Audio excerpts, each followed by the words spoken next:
Thanks for coming back for another episode of Cronkite Sports Now. Coming up on today's show, from the tennis court to the gridiron, it's all about wins. ASU Tennis hits it big just a few years after returning to the court, how Sun Devil football can get back on track before a meeting with Cal, and what the Cardinals are doing to snag their first win of the season. These stories and more coming your way on Cronkite Sports Now. Welcome to Tuesday's episode of Cronkite Sports Now. I'm Anthony Totri. Now sit back, relax, and get ready for the top sports stories from around the Valley. Diamondback fans, Paul Goldschmidt's back in town this week, but that return was bittersweet. His big bat brought an end to the Diamondbacks' postseason hopes. The Snakes were officially eliminated from postseason contention after their 9-7 loss to the St. Louis Cardinals on Monday.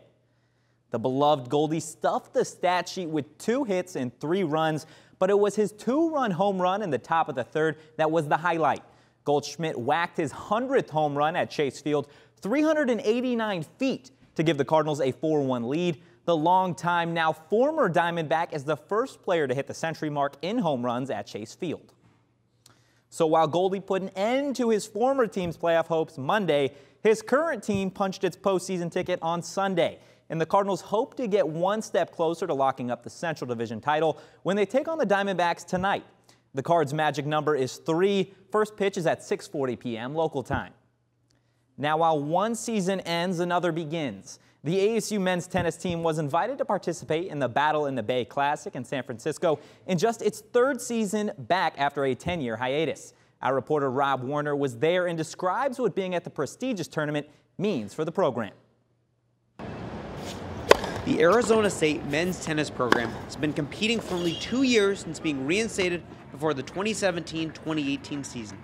But in that short time, the Sun Devils have established themselves as one of the top teams in college tennis. Ranked as high as number 20 last season, this year ASU earned a spot in one of the nation's top collegiate fall tournaments, the Battle in the Bay Classic in San Francisco, California. It's been encouraging to see the growth for sure over the past couple of years. I know when me and Matt first got together about 3 years ago, we wanted to put ourselves in a position to compete consistently with the teams that compete at a tournament like a Battle in the Bay. And to see that we're here and we're playing a really close competitive matches with some of the best players in the nation is really encouraging.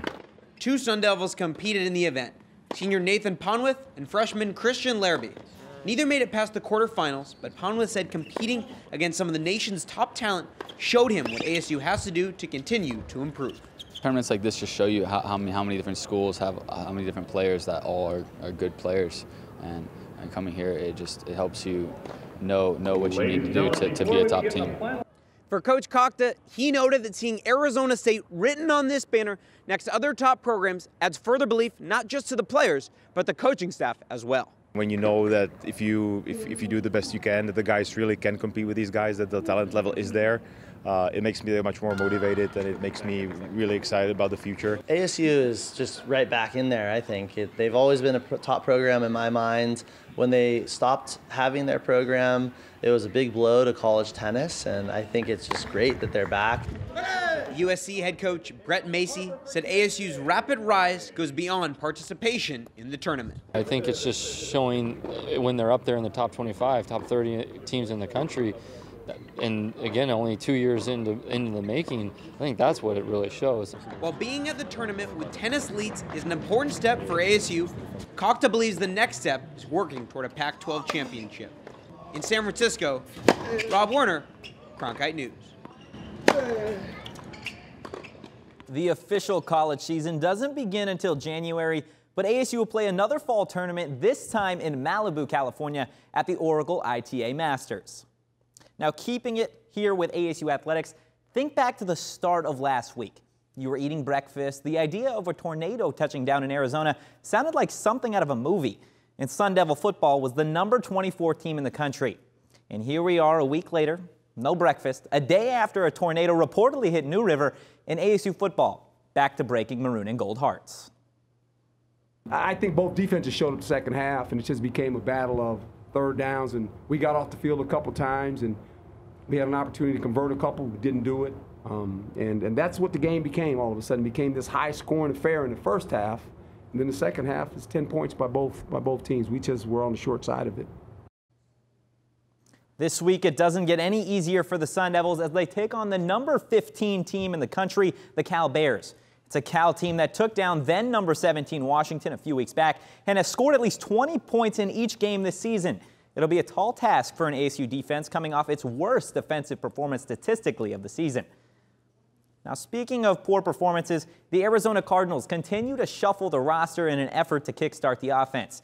Yesterday, the team released veteran wide receiver Michael Crabtree. He caught 4 passes for 22 yards during his brief stint with the Cards.